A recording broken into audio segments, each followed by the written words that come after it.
You don't look Chinese, he said. Plastic surgery. It took 3 operations. Your English is good, too. No accent. Rosetta Stone. I'll double your fee if you let me go. The gun's barrel was suddenly in his ass. It made him jump a little. They came to the bank of elevators, and the bellman summoned a car.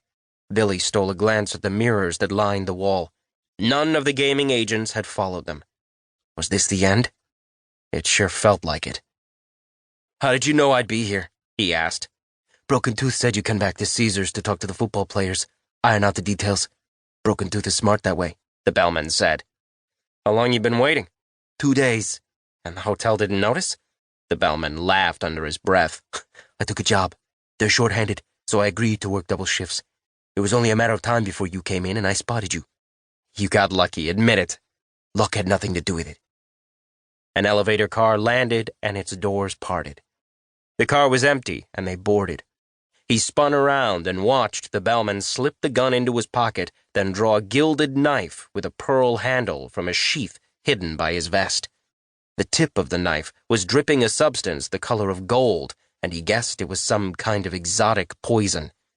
Elevators had surveillance cameras, only no one in the casino ever watched them. The doors began to close. Any final requests? The bellman asked. Just don't make me suffer, he said. 1. Sunday, 2 weeks before the Super Bowl. Fremont Street was the armpit of Las Vegas, with more derelicts and hookers than you could shake a policeman's nightstick at. It was also home to a dozen no-frills casinos with $2 beers and penny slot machines. Tonight's target was the Golden Gate, the oldest joint in town. Billy's crew was working the scam along with a crew called the Gypsies. 6 members of Billy's crew and 6 members of the Gypsy clan made a dozen cheats ripping off one poor casino. The Golden Gate didn't have a prayer. Billy had never worked a scam with another crew, but this was a special occasion. In 2 short weeks during Super Bowl weekend, the combined crews would pull a heist with a potential payday in the millions of dollars. It was called a supercon and worth the extra effort.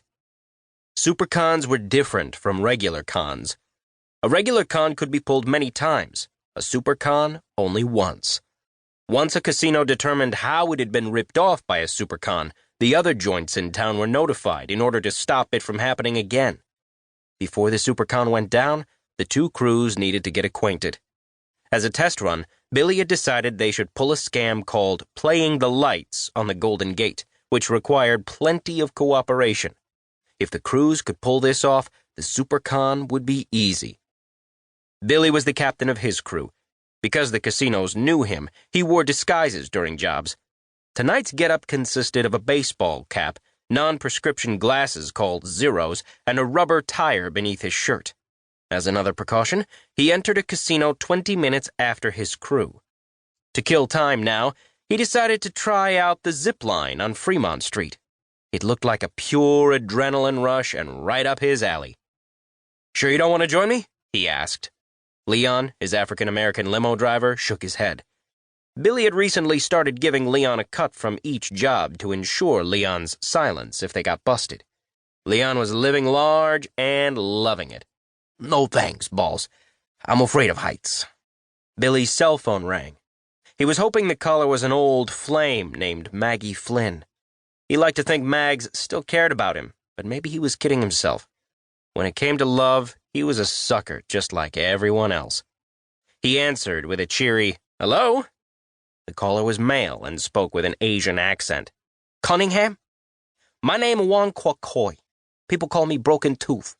You know who I am? Some names rang bells. Others set off fire alarms. Broken Tooth was a Chinese gangster who ran a gang of triads. Prostitution, loan sharking, and contract killing paid the bills, but the big profits came from gambling. Billy wondered what had brought him to this side of the pond. Sure do. I'm busy right now. Let's talk some other time. We talk now, Broken Tooth insisted. I got a job for you. Make us both rich. What kind of job? No discuss over phone. We meet up and I explain the deal. Sounds like a plan. I'll call you back in the morning. No good. We meet tonight.